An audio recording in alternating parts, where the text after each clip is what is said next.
What's going on, y'all? What it is. So let's go ahead and slide on this topic, and I want to talk about this situation with Diddy and Diageo. So if you guys don't know, and I'm pretty sure that you're privy to this information, last year around June, Diddy sued Diageo for racism, saying that they was putting his Deleon, which is a brand of tequila that he was trying to put out there on the market.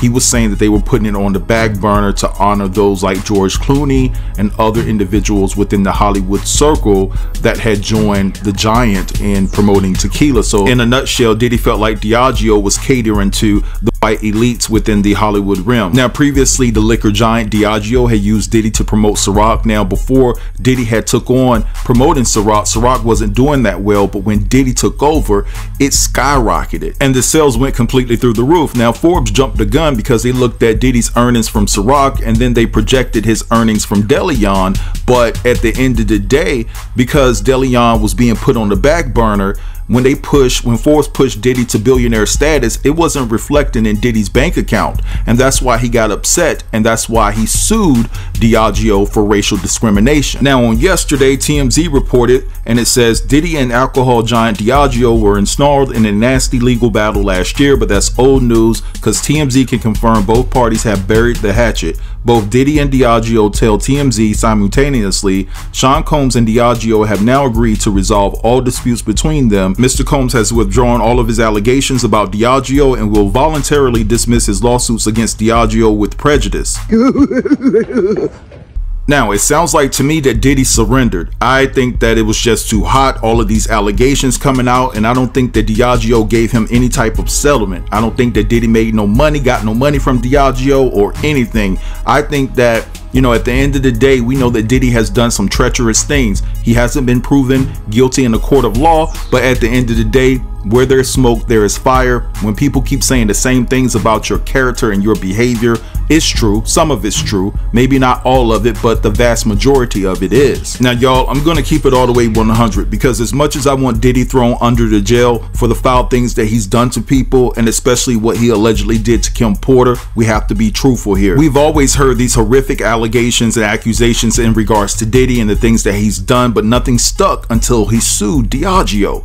And I told you guys in my reporting that it was conveyed to me that Clive Davis had a heavy hand in trying to railroad Diddy. So I personally believe that there was a multitude of people that came together, and most of them look like my palm, and they basically said, oh, you're going to sue us and we have all this dirt on you, let the games begin. Now, it's pretty clear and evident that Cassie was thinking about suing Diddy anyway, because at the beginning of last year, she contacted Diddy and tried to get a settlement without going to court and things of that nature, but Diddy's pride and ego got in the way. But then by June, when he sued Diageo, whatever the case may be, I believe that Cassie was contacted, she was assured, she was given the protection she needed to go forth with a lawsuit, and I believe that is what gave Cassie a peace and a calmness to be able to go through that without fearing any type of retaliation from Diddy. Now, I'm going to say this again. I believe that Diddy threw in the towel because there's more incriminating information out there, and I believe that the powers that be were threatening to leak it. And so what else is there left for Diddy to do?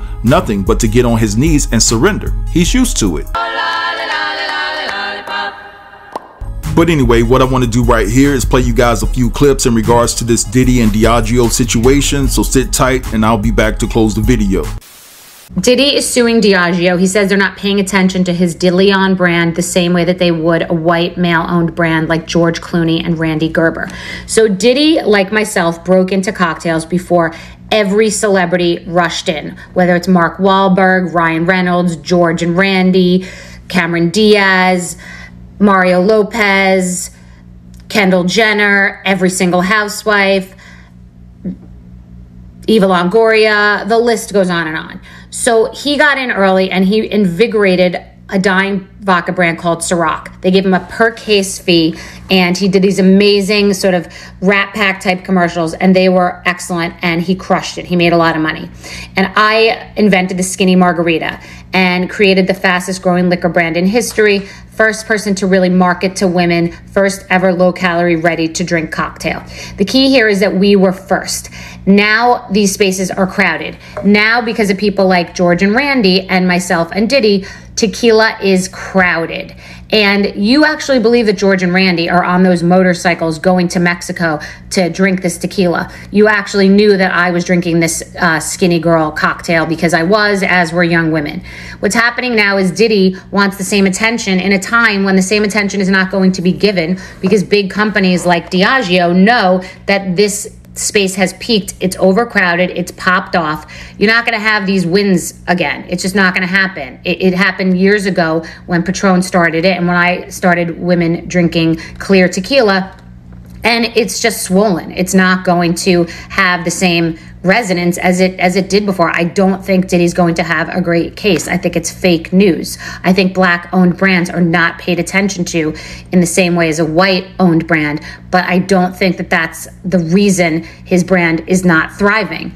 And I know because Beam bought Skinny Girl years ago, then bought Pinnacle, which was also speaking to women, and they wanted to entice a larger buyer. And they don't care anymore about low-calorie cocktails because they have their bread and butter, which is their whiskey. And Diageo has their bread and butter, which is their George Clooney and Randy Gerber Protect the Realm tequila. So we were first, we cashed out, but going back in is a tricky thing. I'm going back in with Forever Young. It won't be the same experience. I'm walking into a new space, Rosé, which is tired and needs a new conversation, but it's not the same as when I invented something that had never been done before. And when he walked in as a black man into vodka, which also had never been done before, it's a different game. I don't think he's got a strong case. I don't know anything about it besides what I'm reading, but I think it's going to be hard to prove. What's up, TikTok? Y'all seen this? Hold on, let me pin myself down to a little guy. Diageo claims Diddy gave the company an ultimatum to give him $100 million or he will publicly accuse them of racism.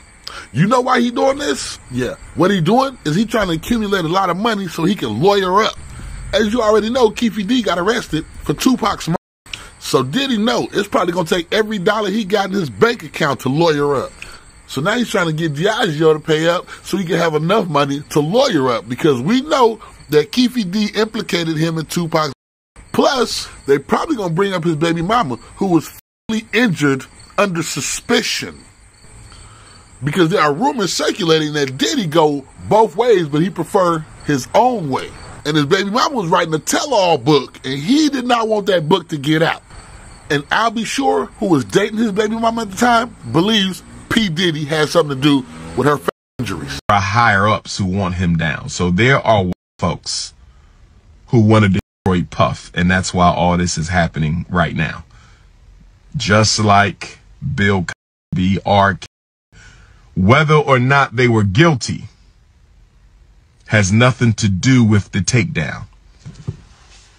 So Puffy sues the big liquor company for racial discrimination, failing to properly invest in Ciroc and De Leon.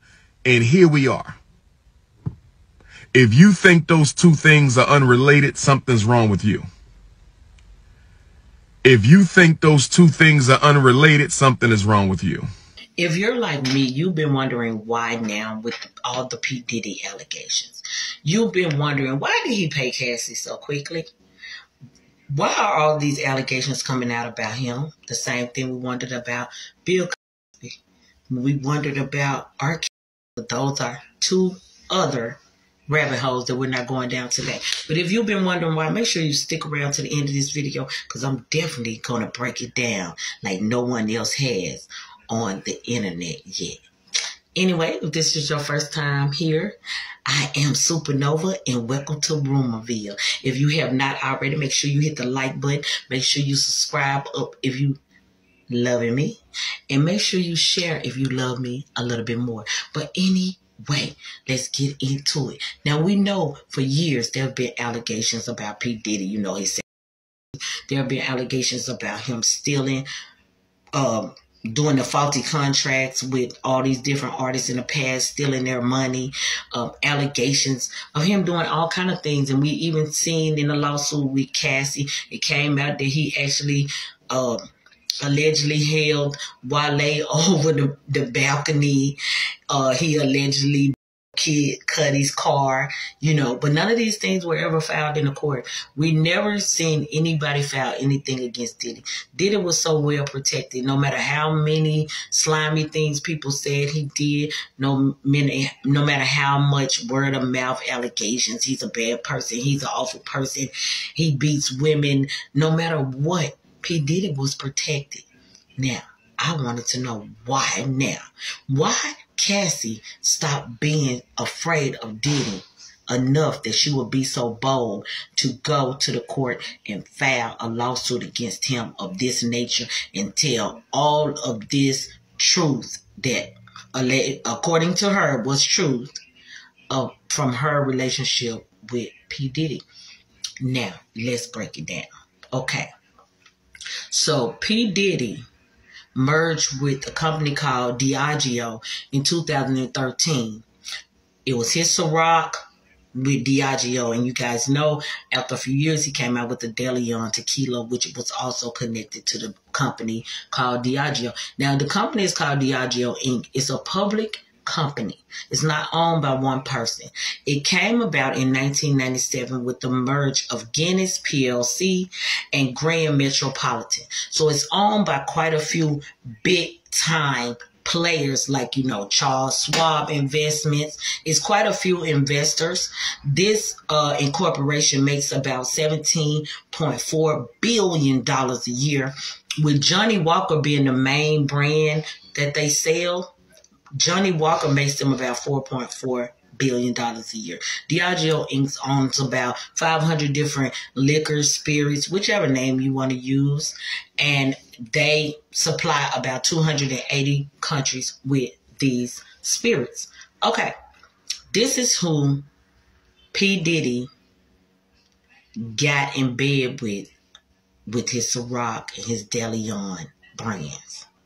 Now, this year, in June 2023, P. Diddy filed a lawsuit against Diageo Inc., saying that they were racist because they only pushed his Ciroc and his DeLeon tequila to urban communities, which would mean basically he's saying to black people. But with that being said, P. Diddy, come on now. You are black. You basically kind of represent a real big portion of hip-hop. They would definitely push it towards the people they feel would buy your liquor. So he does this lawsuit. Diageo, of course, claims that it's fake. They're not racist. That's not what they were doing. He's still in this lawsuit currently, right? So this is where Cassie comes in. Cassie knew somehow, I'm pretty sure somebody called her, somebody, encouraged her to go ahead and do the lawsuit. She knew P. Diddy is no longer protected. P. Diddy has now been blackballed. They're ready to lift the reins. Cassie already knew P. Diddy was getting ready to lose all of the brand connections that he had, as he's done now. She had to already be felt so safely to do this, because ask yourself, why didn't Cassie already file this? She been got away from P. Diddy. She been married. She has children. Why didn't she file this lawsuit a long time ago, or file any kind of criminal charges on Diddy a long time ago? Because she was still afraid. But once she found out these big, powerful people that he's in bed with are no longer protecting him, and they're going to let lawsuits go through and all of this stuff, she went ahead and filed. Now, this is the kicker. Diageo has been trying to remove P. Diddy as the face of the brands since he filed the lawsuit in June of 2023. But legally, due to the contract, they could not just drop his face off. Now they ended their relationship, but he was still signed up to be the face of the brands. I don't know for how long, but he was signed up to still be, continue to be the face of Ciroc and DeLeon tequila. Okay, so a day before he paid Cassie that money, Diageo Inc. went to the New York courts and filed a paper, legal paper, saying they wanted to remove his face from the brand due to the allegations that came out against him from Cassie. Yeah. So, Miss Cassie, I don't believe you was that hurt, girl. I ain't believe it anyway. I want to just know why. But anyway, let's get back into it. Cassie already knew this. That's why she filed the court paper. Right after she filed, they filed the paper to remove his face off the brand. Diddy didn't want his face removed because Diddy doesn't want to lose the rest of, the money that he has coming in. Because they would have to probably keep his face on unless they just decided to no longer sell these liquors. Because when you watch videos from Diageo Inc. and their CEO and the representative of them, she does tell you that they like to keep everything looking like the company, the way the company started. So they like to keep like the Tanqueray. They want you to still see the same brand, the Guinness, all of that. They're trying to keep it the old-fashioned way because that's what people are tied to, the stories behind the brands and things like that. They could not legally remove his face from Ciroc vodka and De Leon tequila. So they went and filed the paper. This is why Diddy came and said, Cassie, you get whatever you want. I'm going to give you even way more than what you asked for. This is why he paid Cassie. All right, so you guys just heard all of that. Now, the last lady, there's something that I didn't agree with. I do believe that Cassie was violated, but I also believe that the company Diageo and Clive Davis was the Red Bull that gave her wings to feel comfortable enough to file this lawsuit against Diddy. I really do. Now, do I believe that there's some truth and validity to Diddy's claims? Possibly, yeah. I mean, we live in America, right? But at the end of the day, because it's you, I really don't give a f. In my book, you can't be an individual that has done wrong by your people for all of these years, then all of a sudden when you feel that you've been discriminated against, you go file a lawsuit. No, I'm not riding with you. I'm not riding with you at all. So for all I care, he can take all of his losses on the chin, or he can take it where he likes it the most, up the ass. But anyway, I'm gonna let this go right here, guys. I want you all to drop down in the comments and let me know what you think about this particular situation. Don't forget to like, comment, share, and subscribe. And until next time, peace.